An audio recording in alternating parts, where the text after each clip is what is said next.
দিনে এসব কে করে? আরে তোমার ওয়াইফ তো করছে, এর জন্য তুমি নিজেকে ভাগ্যবান মনে করো যে তোমার ওয়াইফ আর 5টা ওয়াইফের মতো না।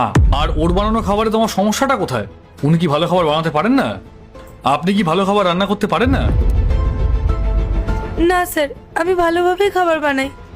তাহলে তোমার খাবার খেতে কি সমস্যা? তুমি কেন খালি পেটে কাজ করছো? তোমার কে বলেছে খালি পেটে কাজ করতে? স্যার, কাল রাতে আমি পার্টিতে গেছিলাম, বাড়ি ফিরতে অনেকটা লেট হয়েছিল। সকালে অফিসে আসতে লেট হয়ে যাবে বলে আমি না খেয়ে চলে এসেছিলাম। এটা তো তোমার জন্য তাহলে খুব ভালোই হয়েছে যে তোমার ওয়াইফ তোমার জন্য খাবার নিয়ে এসছে। চুপচাপ খাবারটা খেয়ে নাও। তোমার তো ওনাকে তাহলে থ্যাংক ইউ বলা উচিত, আর উল্টে তুমি ওনাকে বকা দিচ্ছ।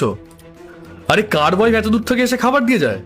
আর কোন মডার্ন চিন্তা ভাবনা নিয়ে আছো তুমি যে ওয়াইফ হাজবেন্ডের কথা ভাববে না, হাজবেন্ড ওয়াইফের কথা ভাববে না, হাজবেন্ড অফিসে থাকবে আর ওয়াইফ অন্য জায়গায়? এটাই চাও তুমি?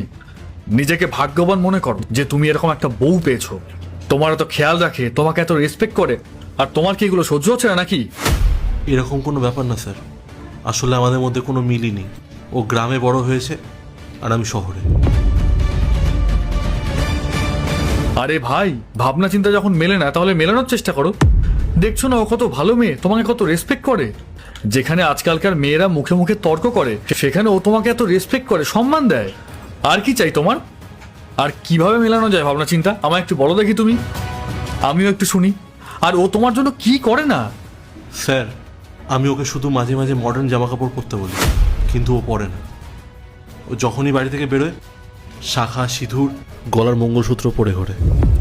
আরে ভাই, ওর বিয়ে হয়ে গেছে, ও সিঁদুর পড়বে না, ও শাখাওয়ালা পড়বে না? আর ওর মধ্যে যে ভালো জিনিসগুলো আছে সেগুলো তোমার ভালো লাগছে না, আর তোমার মধ্যে যে খারাপ জিনিসগুলো আছে সেগুলো তোমার চোখে পড়ছে না? দেখো, উনি তোমার ওয়াইফ হন, আর ওনাকে তুমি সবার সামনে অপমান করছো, যা ইচ্ছে তাই বলছো। উনি তোমার স্ত্রী হন, আর স্ত্রীরা ঘরের লক্ষ্মী হন। উনি চলে গেলে একদিন তোমারও কিছু থাকবে না, মনে রেখো। হ্যাঁ স্যার, আপনি একদম ঠিক কথাই বলেছেন। আমি আমার বন্ধুদেরকে দেখেছি, ওদের বাড়িতে ওয়াইফ থাকা সত্ত্বেও তারা বাইরে এক্সট্রা ম্যারিটাল অ্যাফেয়ার করে। ওদের প্রতিদিন বাড়িতে অশান্তি হয়, ঝগড়াঝাটি হয়। কিন্তু স্যার, ও এরকম না। ও খুব শান্ত, খুব সহজ সরল। তাই আমি এটারই সুযোগ নিচ্ছিলাম। আসলে কাজে সারাদিন প্রেশার তো, বুঝতেই পারছেন আপনি।